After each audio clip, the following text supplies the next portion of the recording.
Hey everybody, good morning. Grab your cup of coffee. Join me for morning, even though it might be lunch or evening. I'm a little light loopy. Post-surgery, I had a bunch of nasal work done. You know, this rhinitis, sinusitis thing, it's fourth time already. This one was a little more gnarlier though, so I'm on cruise control. But in this post-surgery recovery vibe, a lot of time to think differently. Contemplation. Of course, I'm not a really big book reader, but when audiobooks came out, that made it a little more fun. And during the recovery period that I'm in right now, just got through listening to a book called I think it's called The Surrender Experiment or Experience. I don't know. Should be right in front of me, but I'm not together right now. And it's a great story about a gentleman who went through life just kind of letting things happen, but learning to surrender things, letting the power of surrender kind of open up doors for new possibilities. And why am I bringing this up here on a music channel? And why did my thumbnail say what it said? I never wanted to be a composer. By no stretch of the imagination does that mean that I'm not enormously, tremendously, every morning wake up grateful, scratching my head going, how in the fanark did I do this? How did I become what I became? I never wanted to be a composer. I was very unfocused growing up. And even though I was raised in a household of music, as most of you know, it was just that thing in my house. There was no understanding for me that this was a magical little kingdom of creativity. As my mother was a singer and a dancer, my dad the composer, my uncle, my granduncles and grandfathers and everybody involved in music and industry. What do I know? I'm a kid. I want to make little mud canals, and I want to skateboard, and I want to go surfing, And after reading this book during this recovery, also living in already a generative place of always being grateful just to wake up in the morning, I was able to align like, oh my God, this guy's story is so much like mine, except his success was like, he and his team built WebMD and millions and hundreds of millions of dollars and all that, yet he still lives in this little small place and, lives kind of like a Warren Buffett style life. For me, and the reason why I'm doing this video is, in my experience with little time that I spend reading books or maybe watching stuff on YouTube on, people who have taken journeys, and then you go, hey, wait a minute, I recognize that. I recognize this. I recognize this. This is one of those aha moments that I recognized about how I ended up being the kind of composer that I ended up being. All you guys already know my journey. Don't have to repeat it. It was very, very haphazard in music.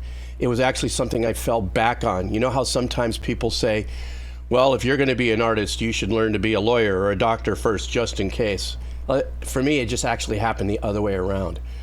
That I had all of this information and knowledge about music ever since I could remember, but I couldn't fit into the world at large as far as in the 70s being, all right, you're going to go to school for X amount of years, you're going to go to college, you're going to get married, have kids, retire 65. That was the mantra of that generation, and I didn't see myself pulling that off. And so I wandered and meandered and made a lot of mistakes and couldn't figure it out until my dad and I got into a really big beef when I said, I'm just going to go live with mom in Hawaii. And he got really upset at me and said some pretty gnarly things to me. But it was because he had said that I had no idea what I had already kind of put together based on music and musicianship and writing and engineering and stuff that I thought was like side hack work for me. What do you guys call it? Gig economy style kind of stuff. And so I went to Hawaii. I was like, rah, rah, rah, rah, rah. And then I came back. And when I came back to Los Angeles, he was still mad at me. And so I just wanted to get on his good sides. And, I got a job first at Guitar Center and then somewhere else. And then I became a second engineer at a very well-known studio. And then my trajectory just went into music. But it wasn't because I woke up and said, this is what I'm going to focus on, because that was my biggest fail. My biggest fail is and to this day, I have zero focus. I still have to rely on the surrender experiment or experience in order for my life to do what it does. Everything that you guys have seen every time you've been on this channel with all the puppets in the background and stuff, that was me, a ventriloquist, me, a children's hospital entertainer. Are you kidding me? You know, even though I like, obviously, I'm entertainment style kind of a cat.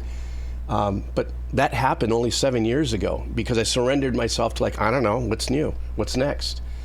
You know, I don't have a particular modality or religion or something that I believe in. There's a spiritual connection I can't define. But when I wake up and I look up and I go kind of like, okay, what's next? And I know that's kind of a scary thing to do. And there were sacrifices through it too. I kind of knew early on because of that lifestyle, kind of being nomadic, and then a nomadic musician to boot, I might not ever get married. I might never buy a house or a car, you know, or be responsible for other people as the leader of a household or a company or something. So I surrendered to just being me. And all right, well, now I'm doing this. Oh, look, I have keyboards. Oh, look, I have an Atari 1040 ST. Oh, look, I have access. Oh, I can do this. I can do this. I tried to sing. I sucked. I tried. It's funny because when I realized, oh, I can do music. Oh, I have some connections because of my dad or things that I've done. Oh, and then I said, oh, I know what I'll do. I'll write songs and I'll sing, and maybe I'll be a songwriter, singer. That didn't work out. But the one thing that was a constant, people were like saying, can you play guitar on this? Can you play bass on this? Can you write this? Can you help me put my studio together? I'm like, sure, no problem. And then the opportunity came of all things, of everything and nothing I was looking to do. There was a period after I had a publishing deal where I lost everything and I had to start from scratch. But I did keep the music instruments though. That was good though. You know, all the keyboards and stuff. And for about 8 months, I had to kind of gap. And so I became a bartender at a friend of mine's restaurant in Los Angeles. And for 10 years, actually, I stayed at that bar and working. But at that bar, and it was right across the street from Universal Studios, I started meeting people and started talking about music again. But it was that surrender thing where, yeah, I was talking to directors or musicians or studio owners and stuff and getting a little bit of work.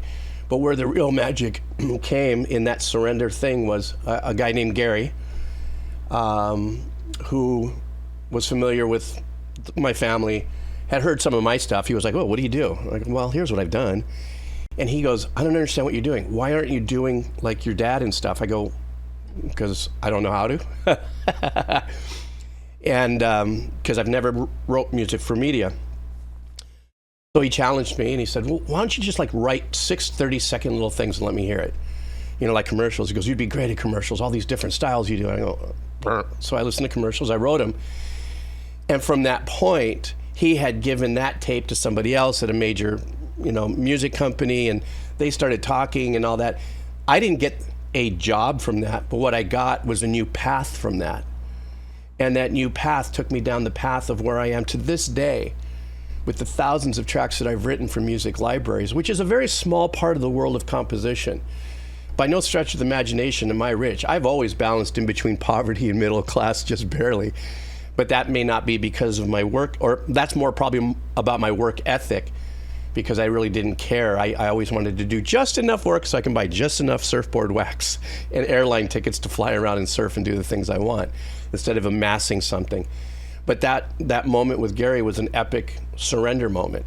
And then I had all these little surrender moments of like, you know, where am I going? What am I doing? Even the biggest move of my life, to leave Los Angeles in 2001-ish, and then finally go, okay, I'm done, and get rid of my recording studio and everything and come here to Hawaii. Of course, there was a little bit behind it because of the change of Napster and Limelight, whatever it was called. Friends that were in the industry that were painting pictures of how things were going. And at the time, I was making I'd say 30% of my income was producing demos for artists, you know, so they can get to their labels and stuff. And I realized, God, this is not fun. I'm not having a good time.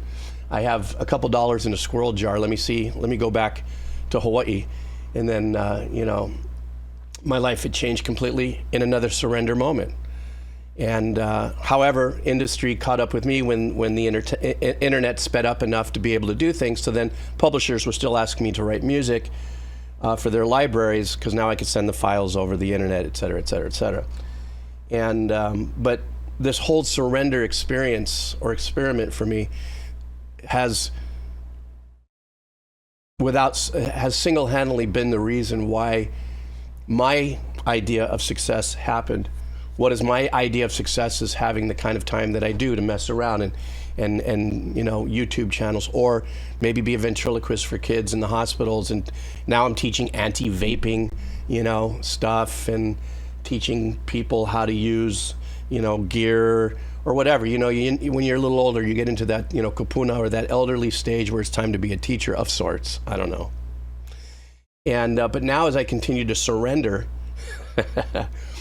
you know, music is becoming less and less of something that I am doing.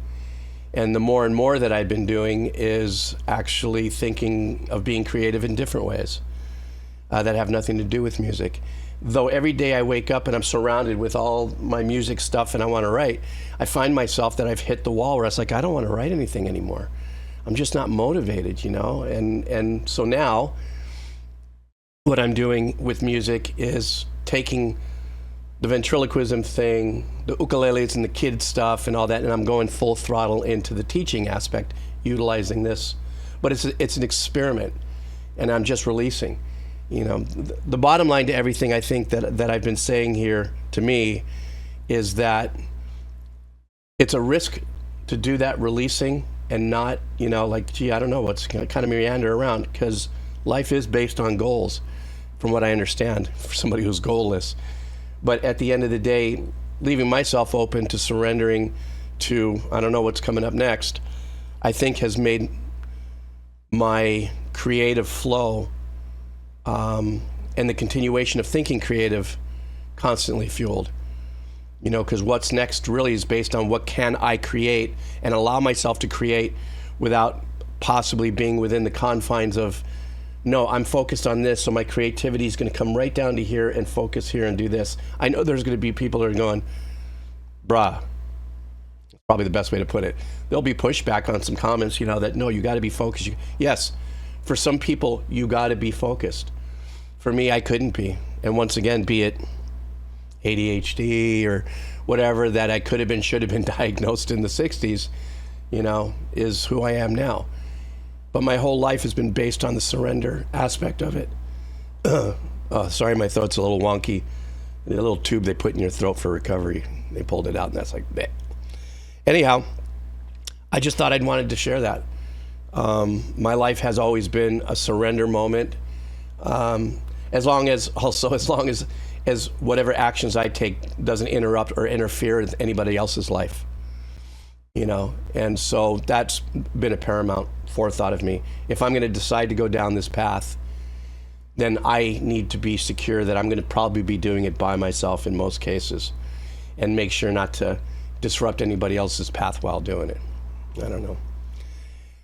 It's not crazy times, it's good times, it's creative times. And I surrender to that. Thanks for listening to this rant, especially on this channel, you know, because this is about music. It'll always be about music, but my journey is about music. So I thought I would just drop this here. You guys take care. All right.